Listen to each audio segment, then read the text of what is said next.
Olá, eu sou Daniel Mitelbach e está começando mais um Repercute Paraná, uma iniciativa da Central Única dos Trabalhadores no Paraná para levar até a sua casa aquilo que você não vê na programação convencional. Diariamente abrimos os jornais, ligamos a TV e acessamos a internet. E a todo instante nos chegam notícias sobre a faixa de Gaza, que apesar de tão distante geograficamente já se tornou próxima em virtude da quantidade de informações que nos chegam a cada dia. O que a grande imprensa convencionou chamar de guerra ou mesmo de conflito, na verdade trata-se de uma ofensiva que está dizimando uma população. Os números falam por si. Segundo os últimos levantamentos, cerca de 1.875 pessoas morreram, incluindo 430 menores de idade, 243 mulheres, do lado palestino, segundo informações do Ministério da Saúde. Do outro lado, do lado de Israel, morreram 64 soldados e 3 civis.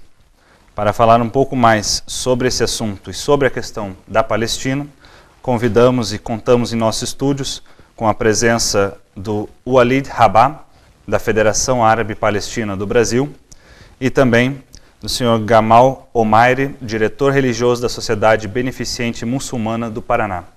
Walid Rabah e Gamal, sejam muito bem-vindos aqui no nosso Repercute Paraná. Walid, você pode começar explicando para a gente, até para que a gente possa fazer um resgate histórico e os nossos telespectadores possam entender da onde surgem, né, os problemas entre a Palestina e Israel, aonde que começou lá atrás essa história? É um prazer estar aqui com vocês, Daniel, com a CUT, com os trabalhadores do Brasil e do mundo e com todos os telespectadores, especialmente para poder esclarecer essa situação espinhosa que afeta e coloca em risco o mundo. Bem, quanto ao lá atrás, ele não é tão lá atrás. As pessoas se referem à Palestina dizendo, olha, é um conflito milenar. Isso não é verdade. A Palestina, embora seja habitada pelos antigos cananeus, os nossos primeiros ancestrais, há 10.700 anos, é essa a idade da cidade mais antiga do mundo, Jericó, uma cidade genuinamente palestina, e Jerusalém também ter sido uma cidade fundada pelos primeiros cananeus, os jebuseus, há 5.000 anos, portanto 2.000 anos antes da pretensa presença de Davi nessa cidade. O verdadeiro fundamento do conflito atual, que na verdade não é mais conflito, mas uma ocupação colonial sobre a Palestina, a última ocupação colonial sobre a Palestina, remonta a final a discussão que acontece no seio europeu, entre judeus europeus nacionalistas que bebem no nacionalismo alemão da época, imaginando para si um Estado nacional. Não tem como realizá-lo em outro lugar. Identificam a Palestina em 1897, no Concílio de Basileia, em que sionistas, o movimento nacional judaico-europeu da época chama-se sionismo, ou retorno a Sion, identificam a Palestina como esse palco, com a mitologia velho-testamentária servindo de mito nacional fundacional. Todos os mitos, aliás, todos os movimentos nacionais se serviram de mitos, inclusive os europeus, o Estado Nacional Europeu, em grande medida se serviram muitos deles de mitos fundacionais absolutamente incongruentes. E em 1913 a 1915, na aliança em que os árabes promovem com a França e com a Inglaterra contra o Império Otomano, no chamado esforço de guerra comum, em troca disso lhes é prometido a autodeterminação de todo o Oriente Médio, inclusive da Palestina, naquele momento. Isso entre 1913 e 1915, em que é mais emblemática a correspondência a McMahon Hussein. McMahon Hussein falando pelos árabes, na época rei do Hijaz, na Arábia Saudita, respondendo, portanto, por todos os árabes, e McMahon respondendo pela Inglaterra como alto comissário do Império Britânico, na época no Cairo. E somente em 1917, sem ter nenhuma, já com a vitória aliada, auxiliada pelos árabes, sem nenhuma autoridade ainda legal sobre a Palestina, a Inglaterra emite uma declaração, a chamada Declaração Balfour, de Lord Balfour, na época responsável pelos negócios estrangeiros ingleses, e prometendo um lar nacional sobre a Palestina. Um lar nacional judeu sobre terras palestinas. Terras que não são suas, para europeus judeus que nunca tiveram nenhum laço histórico com a Palestina. Então prometeu terra alheia para um povo alheio, terra que não é sua. E o que aconteceu desde então? Começaram, em 22, a Liga das Nações outorga para a França e Inglaterra, num sistema de protetorado, os mandatos sobre a totalidade do Oriente, ou a quase totalidade do Oriente Médio, me perdoe. E a partir daí a Inglaterra começa a promover a imigração forçada de judeus europeus para a Palestina. Em 1940, depois de muitas lutas e decapitação, prisão, expulsão, morte da esmagadora maioria da liderança palestina, que vai de 21 a 39, mais fortemente de 36 a 39, 33 a 36, perdão, extermínio total da liderança.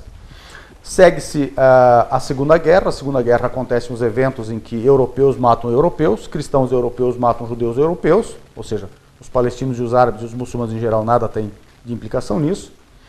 E em 29 de novembro, depois da Segunda Guerra, antes de 29 de novembro, perdão, é constituída uma comissão pela ONU para estudar o futuro da Palestina, já que o mandato outorgado pela antiga Liga das Nações à Grã-Bretanha sobre a Palestina expiraria em maio de 48. E começam os debates de como resolver a situação. Uma comissão que não integra nenhum palestino e nenhum árabe recomenda a partilha da Palestina, nos seguintes termos. Os judeus residentes na Palestina, a esmagadora maioria europeus, integram apenas, quando muito, 30% da população.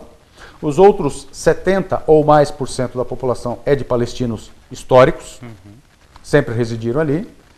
E a resolução, a recomendação da comissão é de que 54% do território da Palestina histórica serão destinados ao futuro Estado judeu, recomendado. Apenas 44% para o futuro Estado da Palestina, 45%, perdão, e 1% de área internacionalizada, fechando 100%. Obviamente que os palestinos não aceitaram isso, porque isso era absolutamente injusto, considerando especialmente que os judeus lá residentes a essa época, todos imigrantes, embora representassem perto de 30%, eram donos de apenas 7% de todas as terras sobre a Palestina, na Palestina. Isso era absolutamente injusto.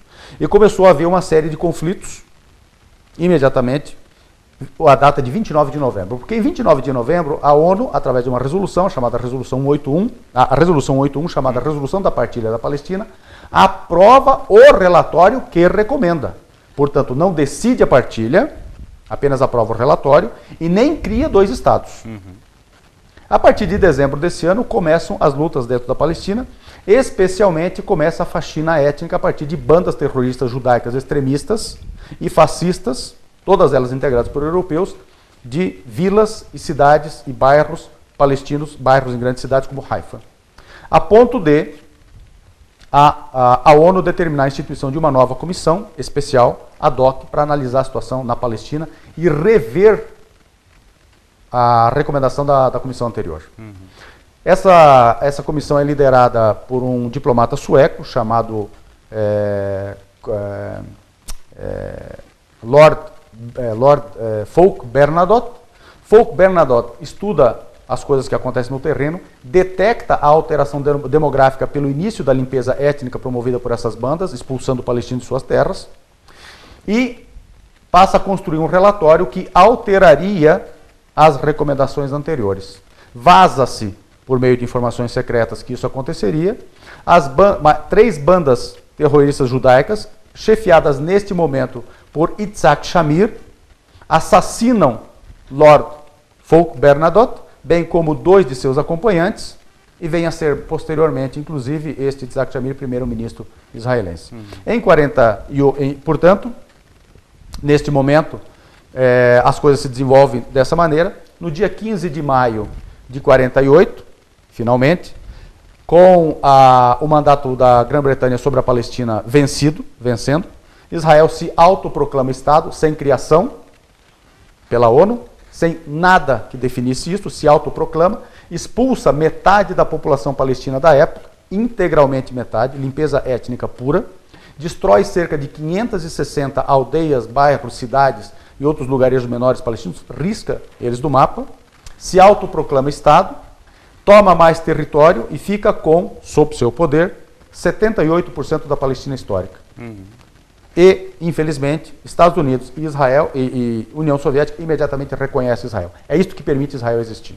Mesmo assim, a ONU não aceita Israel como Estado-membro. Só em 49.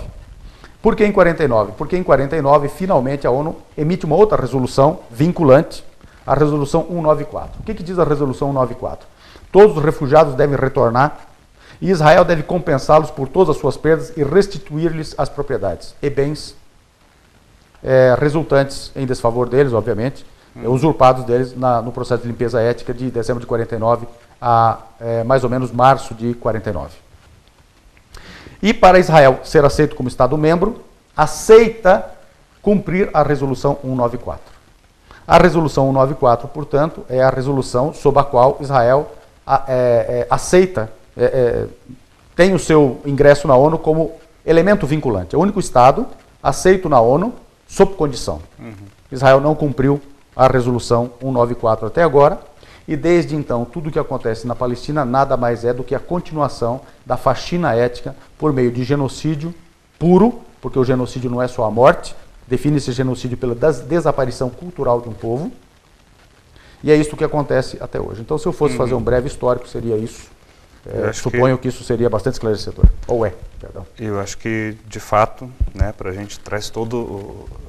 É importante trazer essa contextualização, né, até porque ajuda a quebrar um pouco esses mitos, esses paradigmas, de fato, que são muito propagados, inclusive pela grande imprensa, ao noticiar notícias sobre a faixa de Gaza, de que esse é um conflito histórico, milenar, né, com toda a origem, né, da mitologia bíblica envolvida por trás. Então, é importante essa fala, esse resgate.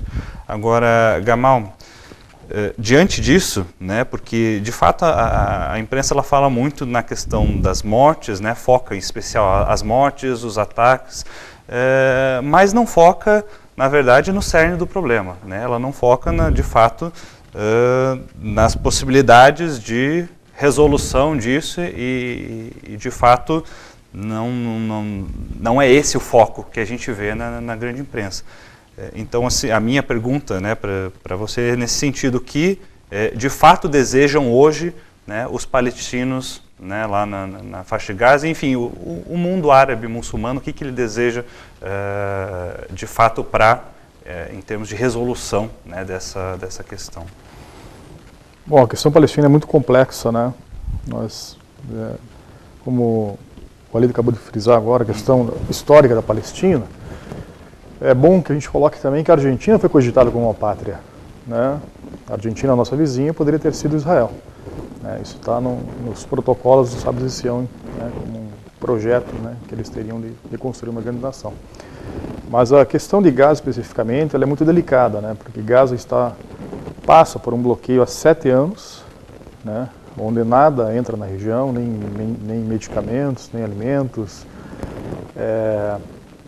Absolutamente uma região que está totalmente cercada, uma região de 400 km² mais ou menos, e que você tem uma população de 1.700.000 palestinos, né, totalmente confinada, né, e sendo massacrada por Israel em 6 anos por 3 vezes.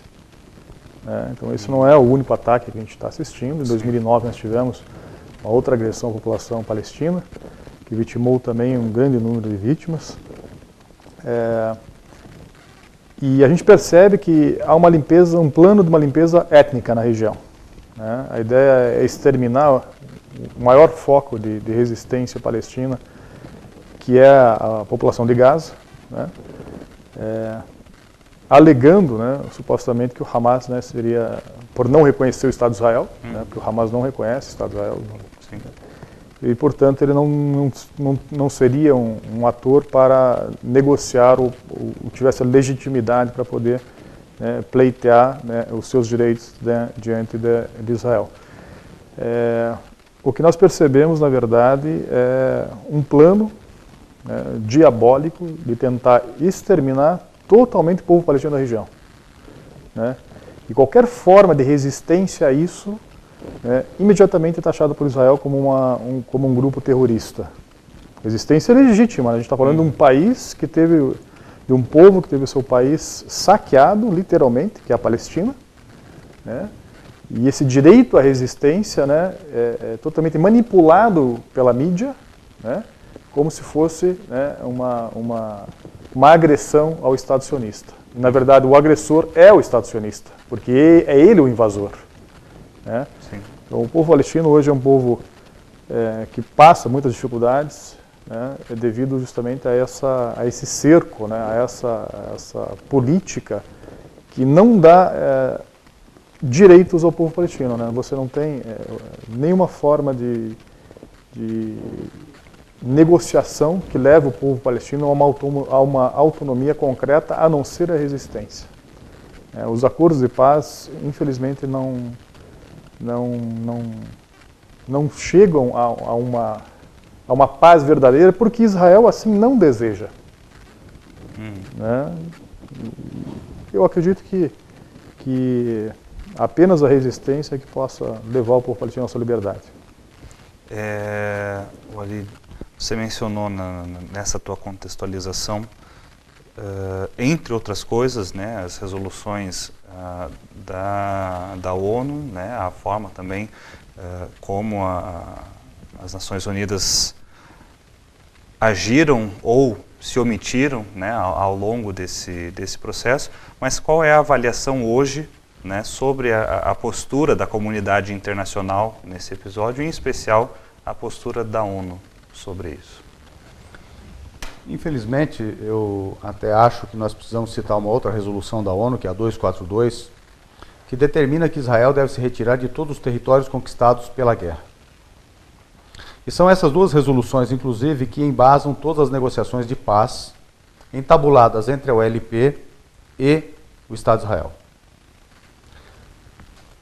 Nesse aspecto, portanto, em primeiro lugar, Israel não cumpriu até hoje nenhuma resolução da ONU para a Palestina, notadamente as mais dorsais, a 194 e a 242. Israel mantém a ocupação da totalidade do território palestino, seja por colônias constituídas ilegalmente na Cisjordânia, seja pelo cerco de Gaza e, portanto, um controle à distância. O controle à distância, inclusive, está fazendo com que novas elaborações de direito internacional comecem a informar que, se a ocupação e a opressão se dá à distância, fora do teu território, a resistência também deve responder nesta mesma distância. Ou seja, se o opressor está fora do teu território, mas impedindo que você exista enquanto ser humano no teu território, você deve buscar resistir a ele atacando-o de onde ele faz a opressão.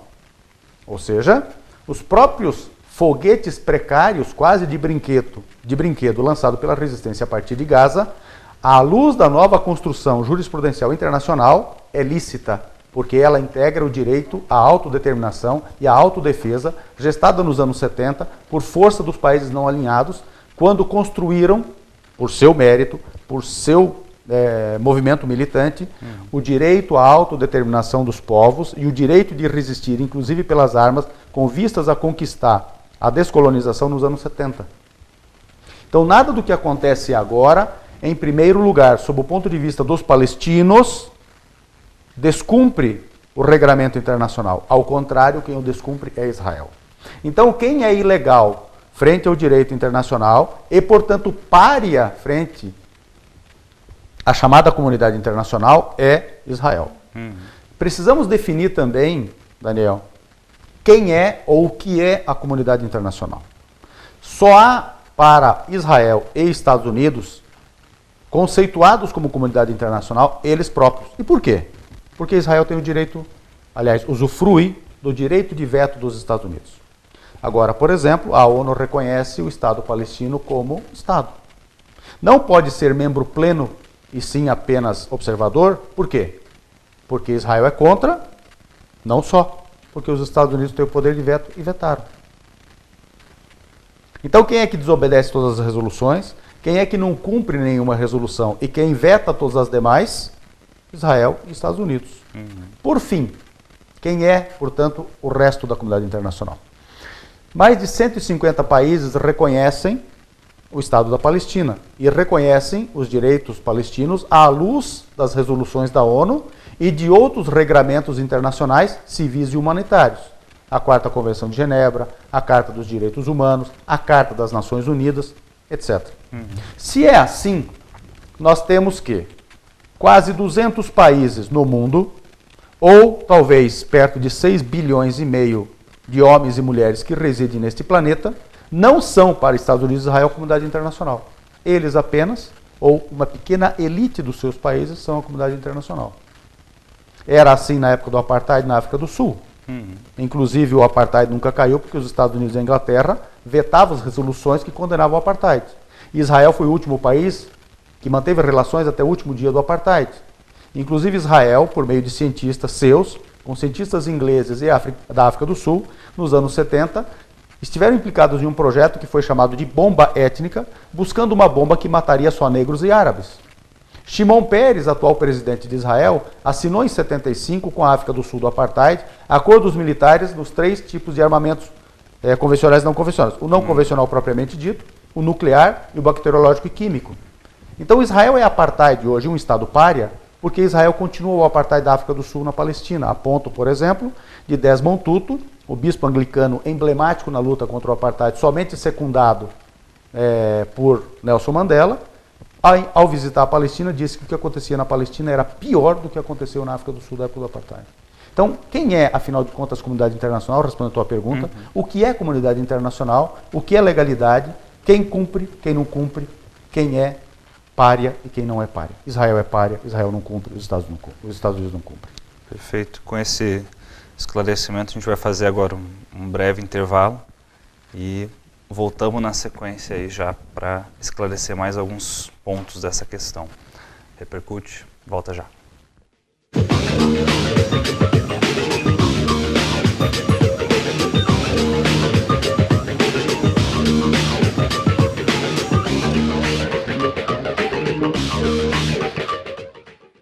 Eu estou aqui para falar sobre algo muito grave.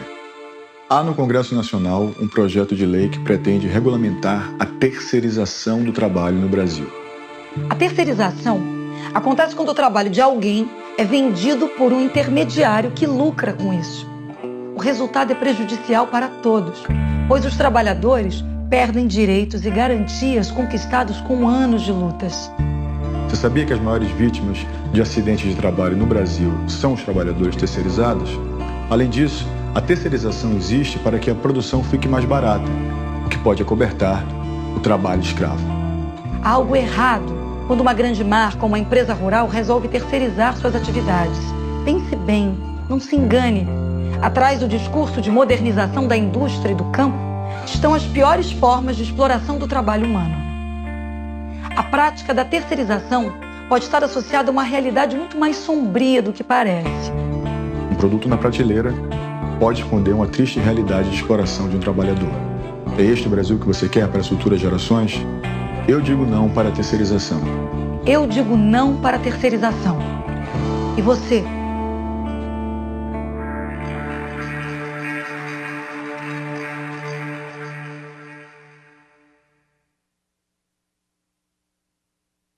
Acredite em mim, Cristina. E por favor, me aceite. E antes do que imagina, vai ter a sua... Ô pai, que horas começa o futebol? Não era às 9? Antigamente era às 9, mas agora é depois da novela. Novela? Por quê? Porque a emissora da novela vai transmitir a partida e ela determina que o jogo comece depois da novela. Que absurdo, pai! Estou ficando com sono. Por que essa emissora determina uma coisa que não é da conta dela? A emissora que corte a novela. Pois é, filho, uma televisão não deveria determinar o horário do jogo. Mas determina, né, pai?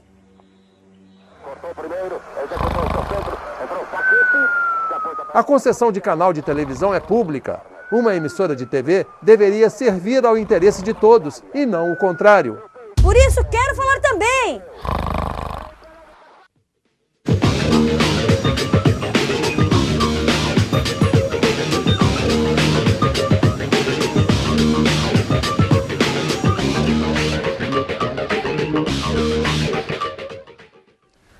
Olá, estamos de volta com o Repercute Paraná, conversando hoje com o Walid Rabah e Gamal Omari sobre a questão da Palestina. Gamal, No bloco anterior você falou um pouco dessa questão da resistência hoje, né, do povo palestino a todo esse massacre que vem sofrendo. É frequente a gente escutar na imprensa, enfim, mesmo declarações do próprio Estado de Israel, que a justificação dos ataques se dá por conta da recente eleição do Hamas, né, para o Estado palestino, e que a postura, a presença do Hamas hoje seria a justificação, então, dessas ações do Estado de Israel. Eu queria que você comentasse um pouco isso. Primeiro, a questão da eleição do Hamas em si, né, como se é de fato a demonstração do grau de insatisfação da população palestina diante de toda essa situação, e segundo, qual é a perspectiva, então, de resolução, de negociação, se de fato, como já colocou bem o Walid no bloco anterior, Israel não se mostra de fato, né, interessado na paz, na resolução, né, deste problema. Bom, essa questão é central, né, na questão palestina. O Hamas hoje é um grupo expressivo dentro da Palestina, ele tem uma representação grande dos palestinos, né?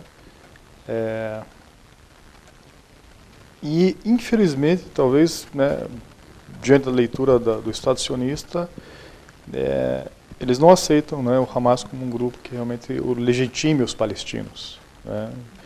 Eles entendem que a ANP deveria retomar as negociações, né? Não gostaram nem um pouco da união entre o Fatah e o Hamas, porque esta união ela fortalece os palestinos, né? Ela dá mais força ao grupo, né? E a divisão em vários grupos ela enfraquece, né? E é justamente o que Israel menos quer, é isso, né? É que os palestinos cada vez estejam mais unidos e mais fortalecidos, né? Porque eles podem concentrar os seus esforços, né, e os seus objetivos, né, com relação à libertação da Palestina, né?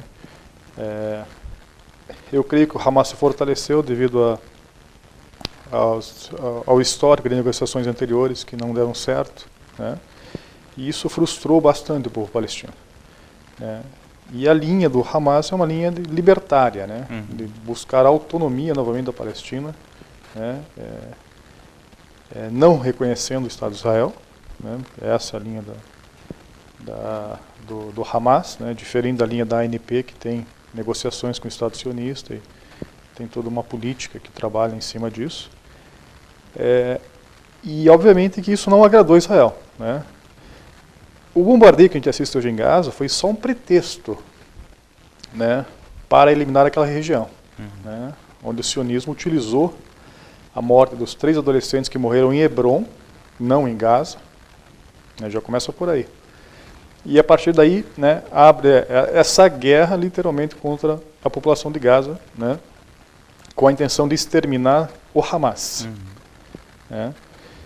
Eu acredito que esse conflito não vai terminar tão cedo, né, não vejo, porque a opressão que vive o povo palestino naquela região é muito grande, né. A gente está falando de uma opressão, né, de 7 anos no mínimo, né, e muitas vezes a única forma de poder conquistar os seus objetivos é realmente resistindo, né, de uma forma em que o sionismo possa retroceder, né, rever os seus planos de dominação.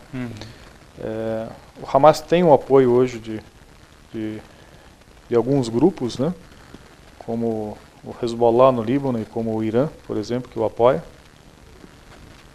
que tem a mesma ideologia da libertação da Palestina como um todo. Então, eu acredito que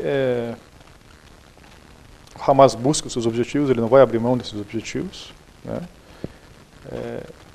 E infelizmente eu não vejo uma forma próxima de que haja realmente um fim desse conflito, né? A gente não quer mais vítimas, obviamente, mas também ao mesmo tempo nós queremos que o povo palestino continue vivendo oprimido. Não adianta a gente ter uma paz em que Gaza continue bloqueada, né, em que você não tem um porto, em que você não tem as mínimas condições de estrutura, isso não é paz, né? Viver debaixo de opressão, né, não significa que você, obviamente, esteja né, tendo a paz que você tanto almeja. Infelizmente, a opressão continua, a gente vê os números crescendo de vítimas, a destruição da estrutura de Gaza, mais de 10 mesquitas, enfim, né, se fala em 6 bilhões de dólares o valor da reconstrução atual de Gaza. E eu vejo com muita dificuldade, né, essa questão dos palestinos conseguirem retomar a sua autonomia e as suas terras, né? E pelos relatos que vocês têm, né, inclusive por conta desse histórico recente também, acho que é interessante falar um pouco mais também, especificamente, qual é a situação em que vive o povo palestino lá hoje, né? Mesmo antes de começarem os ataques, né, durante aquele período de cessar-fogo, quais são as dificuldades que o povo palestino enfrenta no dia a dia, né, de que forma também esse embargo de Israel sobre a faixa de Gaza atrapalha, né, e de fato oprime o povo palestino?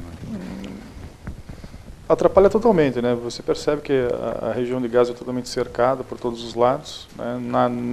Uma agulha não entra, não sai sem inspeção do Estado sionista. Toda e qualquer necessidade que o povo de Gaza tenha, né, ele não tem a capacidade de poder suprir, né, as dificuldades, porque a região é toda, infelizmente, bloqueada. A ajuda humanitária que teria chegado em 2009, a gente acompanhou, né, os navios, né, que estavam caminhando rumo a Gaza, né, e tiveram 9 turcos que foram assassinados, né, com um comando israelense que desce num comboio de ajuda humanitária. Né? Então, por aí você percebe que não há a mínima, eu diria, anuência de Israel em que Gaza possa prosperar. Né? Porque Gaza prosperando significa que o Hamas se fortalece e é justamente o que Israel não quer. Então, a ideia é justamente essa, né? Tentar cada vez mais cercar, né, o povo palestino, dificultar cada vez mais a situação, para que realmente se abandone essa ideia, né, de que o Hamas seria o representante da resistência palestina. Mas a situação do povo palestino é muito difícil, né? Há muita dificuldade em todos os sentidos. Né? Sim. Wally, você até estava mencionando um pouco, né, lá atrás, a questão dos números, né, dos ataques e tudo mais. Dá para se dizer, então, que todos esses ataques de Israel e também a questão do avanço aí das colônias, né, sobre a Cisjordânia e tudo mais, tem por objetivo final o extermínio da Palestina? Não há a menor dúvida disso. Desde o plano Dalet, que é de muitas décadas antes, quando o movimento sionista, já inclusive implantado na Palestina, definiu que a totalidade do território da Palestina deveria servir, no mínimo ao futuro Estado de Israel, e que toda a população originária deveria ceder lugar a uma população alienígena europeia, eventualmente não europeia, mas basicamente europeia, com o único traço comum de professar o judaísmo, está claro que a limpeza étnica está dada, ou estaria dada. E Israel, ou pelo menos os primeiros idealizadores desse projeto sionista, nunca mentiram ao mundo a respeito disso. É preciso isentá-los de terem mentido para o mundo. Quando eles disseram, eles lançaram esse mito, né, que era um bordão deles, uma terra sem povo, Palestina, para um povo sem terra. E era absolutamente mentira que não havia povo naquela terra. Disseram, na verdade, não algo que não pudesse ser constatado, já que os ingleses estavam ali, os franceses estavam ali, e até o mundo mineral sabia que havia povo. O que eles disseram? Nós a faremos sem povo. E tudo depois que aconteceu levou a isto. Metade da população palestina expulsa da Palestina histórica. Portanto, nós temos hoje 5,5 milhões de refugiados palestinos. A esmagadora maioria ao redor da Palestina histórica em países como Líbano, Jordânia e Síria, e na atual faixa de Gaza, perto de metade da população da faixa de Gaza, até mais, de refugiados de 48, expulsos da Palestina. Em segundo lugar, a totalidade dos movimentos posteriores de impedir, por exemplo, que os palestinos perfurem poços ou restituam a vazão dos poços que existem, impedir os palestinos de irrigar a partir do Jordão, impedir os palestinos de usar os recursos aquíferos livremente, inclusive agora com o muro do apartheid, que recorta a totalidade da Cisjordânia em 732 quilômetros, faltando um pouco menos de 100, pouco mais de 100 para concluir. E nesse recorte tomam mais 30% da Cisjordânia e a totalidade dos recursos aquíferos. Quando você pega, por exemplo, agora Gaza. Gaza foi drasticamente bombardeada entre 2008 e 2009, até a segunda metade, até a segunda quinzena de janeiro de 2009. O que aconteceu nesse período? Perto de 2.000 mortos, mais de 10.000 feridos, 40% de toda a estrutura construída, especialmente a residencial, demolida, e de lá para cá, continuou o bloqueio iniciado já em 2007, permitiram que tomate entre no território em maio do ano retrasado, até hoje não entram chocolates e não entram brinquedos. A quase maioria das residências danificadas, quando muito, foi apenas parcialmente reparada, porque não permite o ingresso de materiais de construção. Mais do que isso, os medicamentos básicos, especialmente para a infância e para as gestantes e parturientes, também não entram e neste exato momento são zero em todas as prateleiras do sistema de saúde de Gaza. Vamos aos números. Foram, desde o dia 8 de julho até 72 horas passadas, retomaram as mortes hoje. Retomaram os bombardeios e já mataram crianças palestinas hoje. Foram perto de 1.900 mortes já registradas. Nós não estamos falando daquelas que estão agora sendo descobertas sob os escombros. Então nós temos 1.900 mortes identificadas. Destas, 430 são de crianças, 234 de mulheres, 79 de anciãos, 21 médicos, inclusive a Comissão de Direitos Humanos da ONU pediu investigação sob a forte suspeita de que Israel atuou deliberadamente na destruição de todo o sistema de saúde e da morte deliberada de médicos para impedir o socorro. São 21 médicos mortos.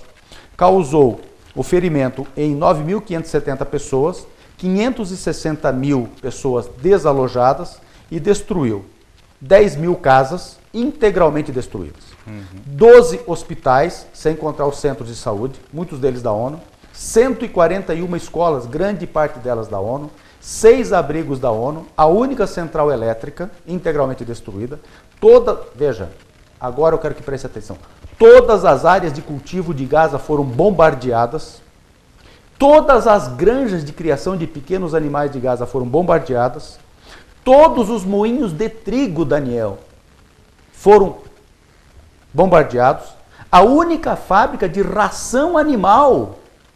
Portanto, se não morrem os animais pelo bombardeio, nós os mataremos porque impediremos que eles tenham ração.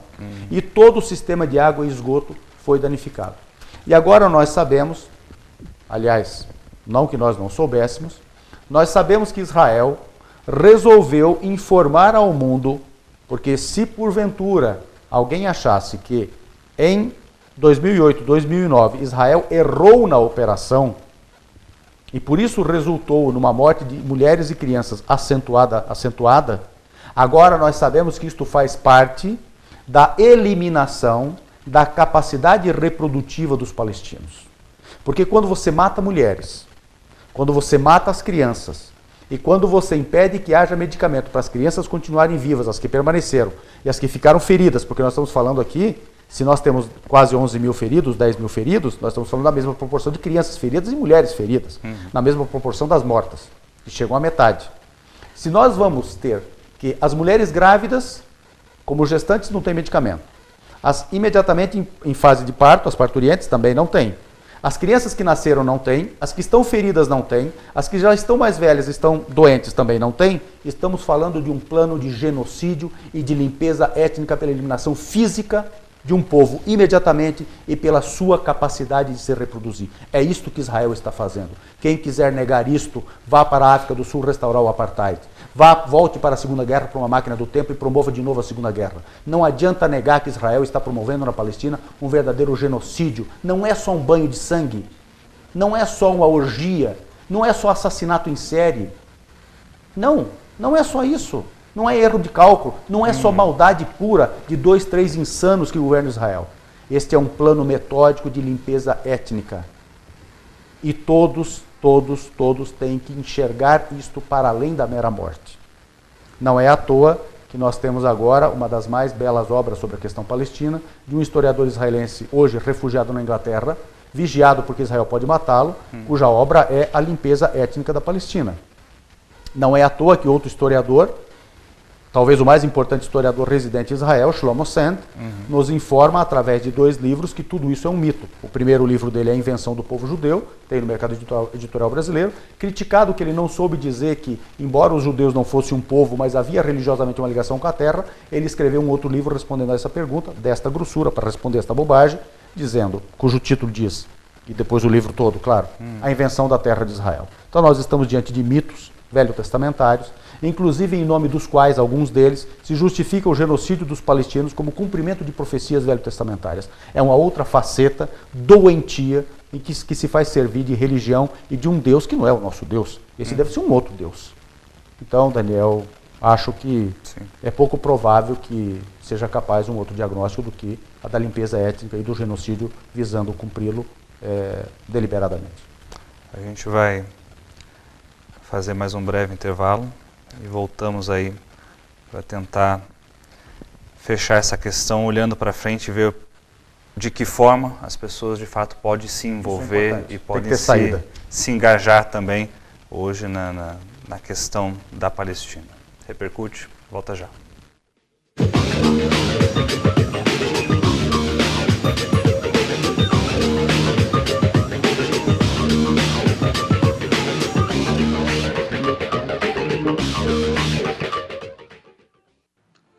Olá, eu sou Osmar Prado e estou aqui para falar sobre algo muito grave. No Congresso Nacional, um projeto de lei pretende regulamentar a terceirização do trabalho no Brasil.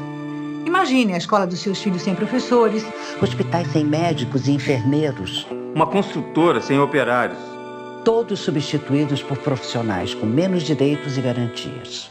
A terceirização se dá quando o trabalho de alguém é vendido por um intermediário que lucra com isso. O projeto pretende autorizar essa prática de forma generalizada. O resultado será prejudicial a todos os brasileiros, pois os trabalhadores perderão direitos e garantias conquistados com anos de lutas. A proposta traz benefícios apenas para os empresários que usarão a mão de obra com custo baixo. Basta lembrar que os maiores índices de acidentes de trabalho que hoje ocorrem no Brasil atingem os trabalhadores terceirizados. Caso ocorra a aprovação desse projeto, teremos redução dos atuais salários e empresas sem empregados. Pois todos serão terceirizados. A terceirização existe para que a produção fique mais barata. O que pode acobertar o trabalho escravo no Brasil. Não podemos permitir que poucos ganhem com o trabalho de milhões. Esse é o Brasil que você quer para as futuras gerações? Eu digo não. Eu digo não. Eu digo não. Não para a terceirização do trabalho. E você?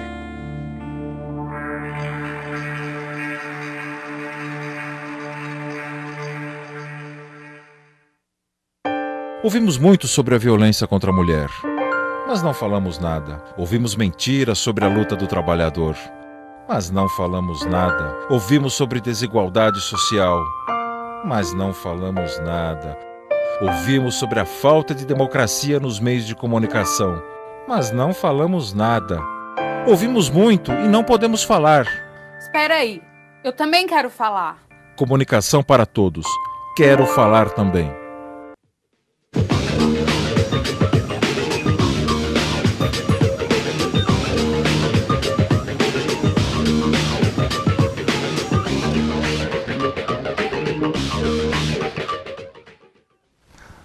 Olá, estamos de volta com o último bloco do nosso Repercute Paraná, conversando hoje um pouquinho sobre a questão da Palestina.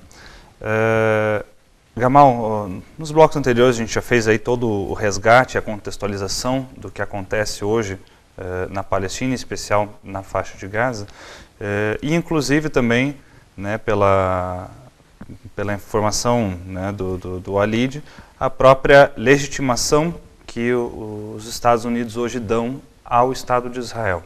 Né? Legitimação e ajuda, né? Isso, o apadrinhamento, digamos assim. E a gente sabe que a própria questão da relação dos Estados Unidos com a comunidade árabe também é uma relação extremamente complicada. Vocês acreditam que, de alguma forma, por exemplo, o episódio do 11 de setembro, em 2001, tem ajudado a legitimar essa posição com relação à comunidade árabe, e em especial agora também aos ataques à Palestina? Bom, com relação ao 11 de setembro, foi a maior farsa, né, do século XX. Né? Aquele atentado foi forjado, nós sabemos disso. Né? Ninguém agride uma nação destruindo 2 prédios, isso não existe. Né? Uma guerra é uma guerra, ou você abre uma guerra, ou você não tem uma guerra verdadeiramente. Né? Aquilo foi um atentado que foi construído, né, pelo Serviço de Inteligência americano. Né? Tanto é que haviam 4.000 judeus que trabalhavam naquelas 2 torres, e nenhum dos judeus estavam presentes naquele 11 de setembro. Né? E logo após, né, o governo americano já saiu com a política, né, pronta da gaveta, né, da guerra contra o terror. Algo que eles já tinham premeditado e planejado, com a finalidade de invadir o Iraque, que era o objetivo deles, né, pelo Iraque ser o segundo país mais rico em petróleo do mundo. Né. Então, infelizmente, os países árabes, muitos, têm relações com o imperialismo e com o sionismo, o que nos envergonha. Não deveriam ter jamais nenhum tipo de relacionamento nem com os imperialistas, nem com os sionistas. E essa aproximação dos árabes com os americanos é realmente o cerne de toda a questão. É ela que enfraquece toda a região, é ela que permite que o serviço secreto americano tenha influência nos países árabes. Né? E nós temos apenas uma nação que se opõe a tudo isso, né, no Oriente Médio, que é o Irã, né, que construiu